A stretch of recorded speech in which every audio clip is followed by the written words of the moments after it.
Tuluyan na ngang iniwan ni Dorian Finney-Smith ang Los Angeles Lakers at nag-agree na nga dito nga para sa Houston Rockets. Hindi lang yan dahil ang big man na si Clint Capela ay maglalaro na rin para sa Houston Rockets. Ano nga ba mga detalye sa kanilang kontrata? Tara't pag-usapan natin yan.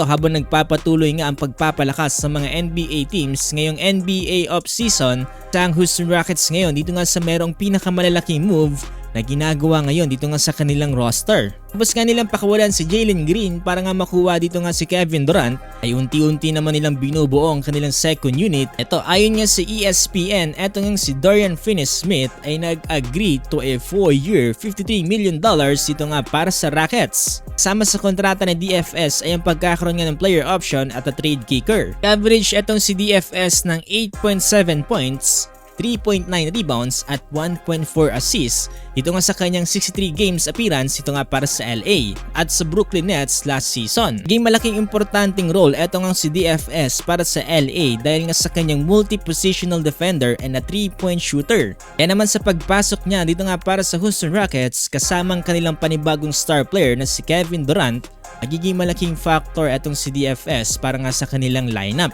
Ilang yan ang dahilan kung bakit nating dapat abangan ang Houston Rockets para sa paparating na NBA season dahil ang sentro na merong pagkaka-interes din ng Los Angeles Lakers na si Clint Capela ay nag-agree din to a 3-year $21 million dito nga para sa Houston Rockets. Tinang player ng Houston Rockets etong si Clint Capela na kung saan ang kanyang first 6 seasons ay nilaro niya dito nga sa Rockets. At matapos niyan ay na-trade na nga siya sa Atlanta Hawks nitong 2020 NBA trade deadline. So far, etong mga latest na acquisition dito nga ng Houston Rockets sila Kevin Durant, Dorian Finney-Smith at ito si Clint Capela.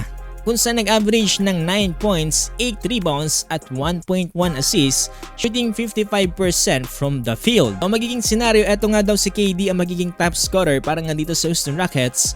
Tapos etong sila Dorian Finney-Smith ang tutulong sa kanya bilang point of attack defense and a 3-point shooting. Ito nga yung bilang kapalit ni Dillon Brooks. So ito na nga ang potential starting lineup ng Houston Rockets. Ito Fred VanVleet, Amen Thompson, Kevin Durant, Jabari Smith Jr. at Alperen Sengun. Tapos sa second unit, dito na nga papasok itong sila DFS. Tapos ang kapalitan naman ni Alperen Sengun ay itong ang si Clint Capela. So kahit wala si Alperen Sengun ay solid na solid pa rin ang sentro na papalit sa kanya. Mga boss, anong masasabi nyo para nga dito sa Houston Rockets? Solid nga ba ang pagkuha nila dito nga kay DFS at dito nga para kay Clint Capela? Sa akin okay din sana kung etong si Clint Capela ang nakuha ng Los Angeles Lakers instead nga dito kay DeAndre Ayton. So let's see kung anong mangyayari dito nga kay DeAndre Ayton dito nga para sa pagpasok na sa Los Angeles Lakers. Medyo liability din kasi sa depensa etong si DeAndre Ayton. Kung gusto nyo pa ng more basketball updates kagaya nito ay huwag nyo kakalimutang i-follow itong ating page.